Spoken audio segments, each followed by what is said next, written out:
పెద్ద కుర్మపల్లికి చెందిన యువ రైతు మల్లికార్జున్ రెడ్డి నిరూపిస్తున్నాడు. సాఫ్ట్వేర్ ఉద్యోగాన్ని సైతం వదులుకుని సేద్యం పైన దృష్టి పెట్టిన ఈ యువ రైతు సమీకృత వ్యవసాయంతో సత్ఫలితాలను సాధిస్తున్నాడు. ప్రస్తుతం ప్రతి ఒక్కరికి ఆరోగ్యం పట్ల శ్రద్ధ పెరిగిన దృష్ట్యా సేంద్రియ విధానంలో పండించిన పంటలకు మంచి డిమాండ్ ఏర్పడింది. ఆ డిమాండ్ కు అనుగుణంగా రసాయనాల జోలికి వెళ్లకుండా పూర్తి సేంద్రియ విధానంలో దేశీ వరి వంగడాలను సాగు చేస్తూ తక్కువ పెట్టుబడితో అధిక దిగుబడులు సాధిస్తున్నాడు. దేశీ వరి సాగుతో తోటి రైతులకు స్ఫూర్తిగా నిలుస్తున్న యువ రైతు మల్లికార్జున్ రెడ్డితో మా ప్రతినిధి అలీముద్దీన్ ముఖాముఖి.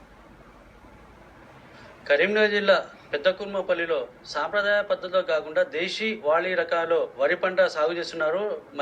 రైతు మల్లికార్జున్ మరుతున్నారు. అయితే ఏ పంటలు వేశారు, ఎలాంటి దిగుబడి వచ్చే అవకాశం ఉందో అడిగి తెలుస్తున్నాం. మల్లికార్జున్ రెడ్డి గారు, ఏ పంటలు వేశారు మీరు సాంప్రదాయ పద్ధతిలో కాకుండా వేరే ఏ విత్తనాలు వేశారు? నేను సాగు చేసినటువంటి వరి వంగడాలు బహురూపి, రత్నచోడి, జింక్ రైస్, కాలాబట్టి, నారాయణకామి, కులాకర్న్ సాగు చేయడం జరిగింది. అన్ని 2.5 ఎకరాల విస్తీర్ణంలో ఒక్కొక్క వెరైటీ 10 గుంటల వెరైటీల్లో వేయడం జరిగింది. ఇవి నా తోటి రైతు సతీష్ అని ద్వారా సేవ్ ఫౌండేషన్ విజయరామ్ గారి దగ్గర నుండి విత్తనాలు సేకరించడం జరిగింది. విజయరామ్ గారు నాకు అసిరెన్స్ ఇచ్చారు. మీరు పండించిన పంట నేను కొంటాన అసిరెన్స్ ఇచ్చారు. సో నేను ఎకరం కాకుండా ఒక్కొక్క కేజీ సీడ్ ని 10 గుంటల విస్తీర్ణంలో శ్రీ పద్ధతిలో కల్టివేయడం జరిగింది. దీనిలో భాగంగా జింక్ రైస్ ఛత్తీస్గఢ్ యూనివర్సిటీ వాళ్ళు ఇచ్చారు. జింక్ రైస్ యొక్క విశిష్టత ఏంటంటే 22 ppm అనేది జింక్ విటమిన్ దీనిలో ఉంటుంది. అలాగే బహురూపి రత్నచోడి వెరైటీలు శ్రీకృష్ణ దేవరాయల నాటి కాలం నాటి, అలాగే నా కులాకర్న్ అనేది లేడీస్ కి ప్రెగ్నెన్సీకి నార్మల్ డెలివరీ కావడానికి దాని యొక్క విశిష్టత ఉంది. అలాగే నారాయణ కామిని కూడా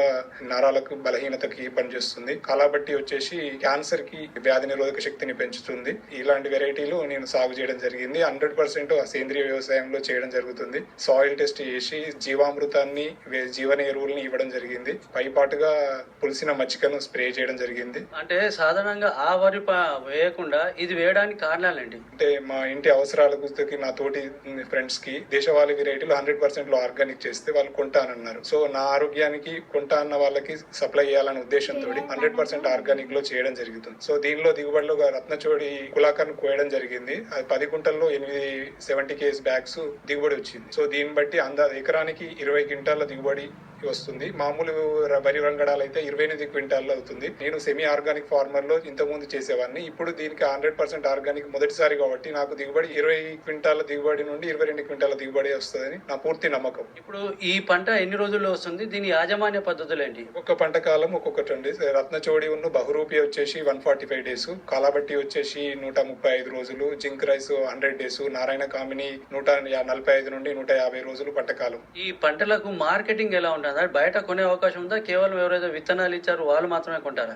అంటే మన విజయరామ్ గారు తీసుకుంటా అని మనకు అసిరెన్స్ ఇచ్చారు సార్. సో సార్ గారి అడ్వైస్ ప్రకారం ప్రస్తుతానికైతే మనకు మార్కెటింగ్ లేదు కాబట్టి సార్ అభయం ఇచ్చాడు కాబట్టి సారు మీద నమ్మకంతో నేను 2.5 ఎకరాల విస్తీర్ణంలో చేయడం జరిగింది. సార్ 9 ఎకరాలు చేసినా కూడా విత్తనం కొంటా అని సార్ చెప్పారు. సో మార్కెట్ లో ఇప్పుడు కరోనా సిచ్యువేషన్ లో అందరికీ ఆరోగ్యానికి ప్రయారిటీ పెరిగింది కాబట్టి ఇమ్యూనిటీ పవర్ పెంచుకోవడానికి హైబ్రిడ్ వంగడాల కంటే దేశవాళీ వంగడాలు తినంటే రోగ నిరోధక శక్తి పెరుగుతుందనే ఉద్దేశంతో దేశవాళీ వంగడాలకు హైదరాబాద్ లో 140 రూపాయలకు పర్ కేజీ సీడ్ అవైలబుల్ లో అమ్ముతున్నారు సార్. దీనికి చీడపీడలు ఏమైనా వస్తున్నాయా? ఎలాంటి మందులు వేస్తున్నారు? చీడపీడలు గానీ తెగుళ్లు గానీ రావు సార్. దీని ఆకు మందం దలసరి ఉండడం వల్ల, ముళ్ళు ఉండడం వల్ల పురుగులు రావడం జరగదు. తెగుళ్ళు కూడా ఏంటంటే రోగ నిరోధక శక్తి, మొక్కకు రోగ నిరోధక శక్తి ఎక్కువగా ఉంటది మామూలు హైబ్రిడ్ వంగడాల కంటే. మీరు చూసినట్లయితే ఇప్పుడు 6.5 ఫీట్లు పెరిగింది వరి బహురూపి, బెట్టను తట్టుకుంటుంది. 6 తడి పంట సాగు చేస్తున్నాను. తడి పొడి పద్ధతి. ఒకసారి వరి పెట్టినామంటే మళ్ళీ వారం రోజులకు నీటి తడి ఇవ్వడం జరుగుతుంది. మామూలుగా మూసు పద్ధతిలో అయితే వరిలో ఎప్పుడు నీళ్లలో 2 ఇంచుల నీళ్లు పెట్టి సాగు చేయడం జరుగుతుంది. ఇది ఎకరానికి ఎంత ఖర్చు వచ్చే అవకాశం ఉంది? నాకు వచ్చేసి సార్ ఎకరాన 10,000 పెట్టుబడి అవుతుంది సార్. దిగుబడి వచ్చేసి మార్కెటింగ్ ఇంతవరకు చేయలేదు కాబట్టి నా అంచనా ప్రకారం ఎకరాన 20 క్వింటాలు అన్నప్పుడు 13 క్వింటాల బియ్యం వెళ్తాయి సార్. 13 క్వింటాలకి 14,000 పర్ క్వింటాల్ లెక్కన అమ్ముకోవచ్చు. నాకు లాభసాటి సార్. 10 గుంటలలోనే దాదాపు ఆల్మోస్ట్ 50-60 వేలు. రబీలో ఏసంగిలో కూడా పెట్టుకోవచ్చు. 100% కాదు దేశవాళీ వెరైటీస్. సో ఇది అందరికీ అనుకూలమైనది. నా ఉద్దేశం ఏంటంటే తోటి రైతులు కూడా ఇంటి మందం ఆర్గానిక్ వేలో కల్టివేషన్ చేసుకుని వాళ్ళ ఆరోగ్యాన్ని కాపాడుకోవాల్సిందిగా కోరుకోవడం జరుగుతుంది. ప్రతి ఒక్క రైతు వాళ్ళ ఇంటి అవసరాల కోసం దేశవాళీ వెరైటీస్ ఎన్ని రకాలు 100 రకాలు ఉన్నాయి.